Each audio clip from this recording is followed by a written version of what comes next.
ధనుసు రాశి వారికి ఈ సంవత్సరం ఆదాయం 5, వ్యయం 5, రాజపూజ్యం 1, అవమానం 5.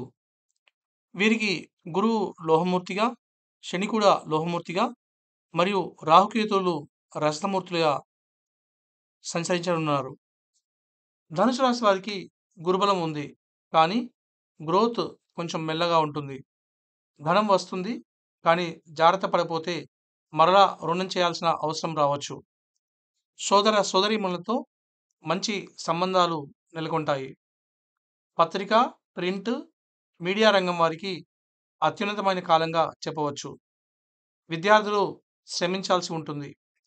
రైతులు, రియల్ ఎస్టేట్ వారు శ్రమించాల్సిన అవసరం ఉంటుంది. మరియు ట్రాన్స్‌పోర్టేషన్ రంగం వారు జాగ్రత్తగా ఉండాల్సిందిగా సూచించడం జరుగుతుంది. న్యాయవాదులకి, న్యాయమూర్తులకి, న్యాయ నిపుణులకి పరీక్షా కాలం.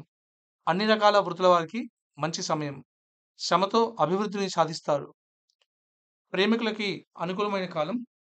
వివాహాలు కాని వారికి వివాహాలు అవుతాయి. భాగస్వామ్య వ్యాపారాలు లాభిస్తాయి. ఆరోగ్యం బాగుంటుంది. ఆందోళన అవసరం లేదు.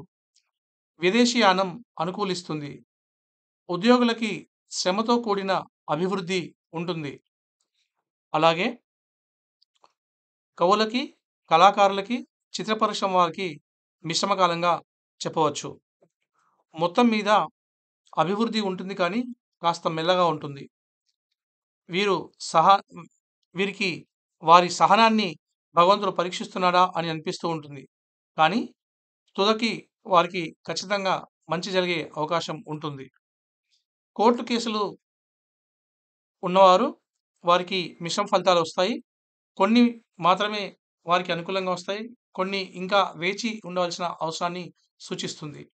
అలాగే విదేశీయానం చేయాలనుకునే వారికి విదేశీయానం అనుకూలంగా ఉంటుంది.